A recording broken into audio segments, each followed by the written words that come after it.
Bass fishing's always been full of fads and trends, and I've never really been one to follow them. I stick with what I know works, follow the science, follow the biology, throw what bass want to eat, where they want to be, when they want to be there. But there's one lure right now that can't be ignored. A lot of guys have won a lot of money fishing a lot of tournaments with this, and we're going to come out here to try it today. That's the urchin bait. I've never tried this. It's going to be something new. Follow along. Let's see how this goes. I'm letting it fall. I'm trying to get a reaction strike out of it.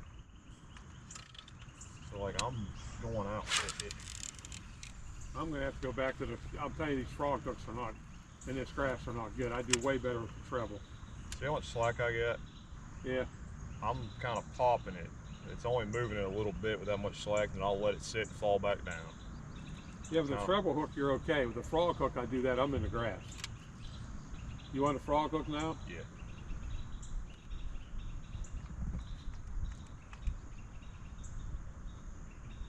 I'm watching how you're doing it. And I've got a bunch of slack out. So I'm just popping it a little bit, and then I'm letting it, which is going to bring it up in the water column, and I'm letting it fall. That's exactly how I caught that one. It's just like cracking a tube, except I'm not on the bottom. Oh, I missed it. I'm going back to the treble. I can't throw this. No, I didn't. Hey, get the net. Got him.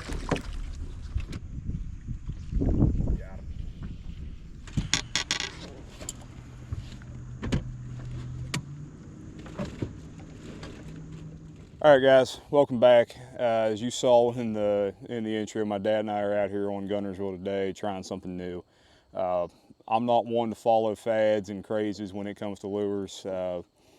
Been fishing a long time, and I have my stash of things that I know works in given situations. However, this urchin bait craze is something that really can't be ignored. So my dad and I picked up a few of these. First time I ever held one in my hand was last night. Whenever I had to figure out how to rig these things up. So I'm gonna give you my honest first impressions. Some of the things I found out on them, and some of the ways I found to rig them. So we've got a couple of them. We've got the Berkeley Max Sense. We also have we got the Hags Prickly Pear. I think there's some Yamamoto unis buried somewhere in this day box. So like I said, we're out here on Guntersville. You guys have watched plenty of my Guntersville videos.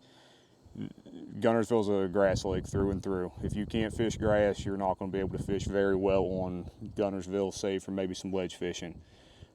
We did get bit quite a few times on these in the grass. Caught a few of them. Hookup ratio wasn't that great. Probably due to some rigging errors. Like I said, we're just kind of learning on the fly with these things. So the two basic rigs that we did.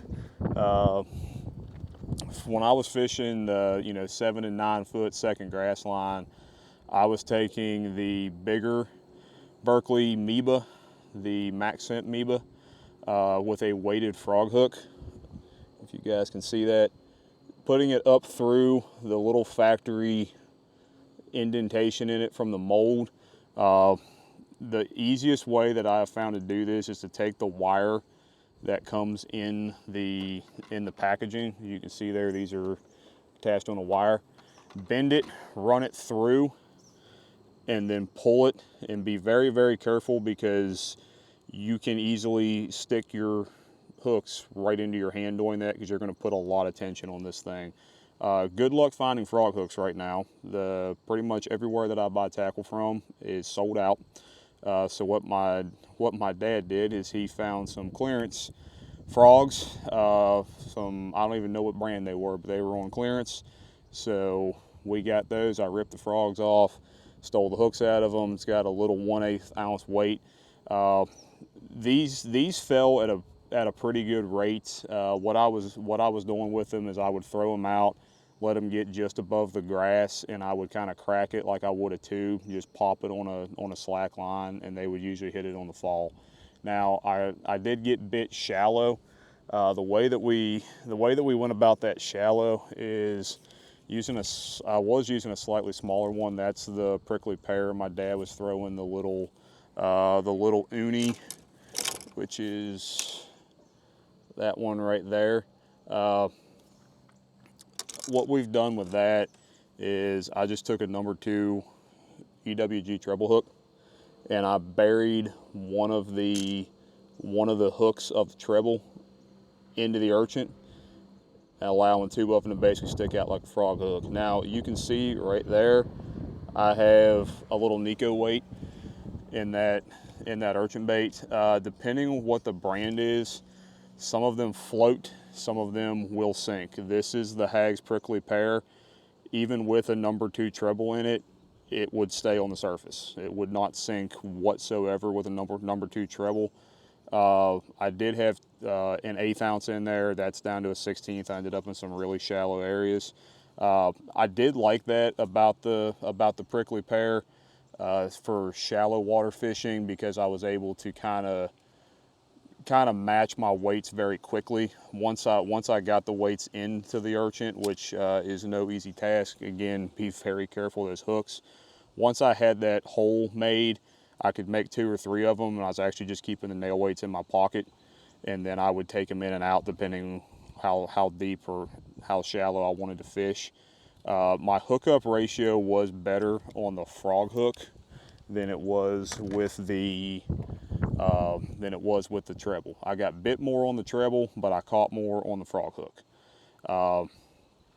I did like throwing the frog hook out a little bit deeper. Like I said, the Berkley Max Scent Mebas, these will sink. So even if you run these on a treble, they will go down a little bit. It's the first time I've ever fished these things. I'm definitely going to keep it in the arsenal. I know there's hundreds of videos and TikTok videos and posts about the Urchin bait. My honest opinion of it is I think it has a place in bass fishing. I mean, I'm definitely going to keep a few of these on the boat.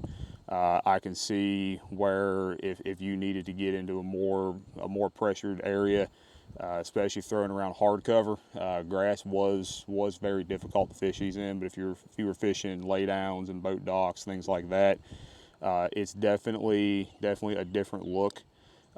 They have a place.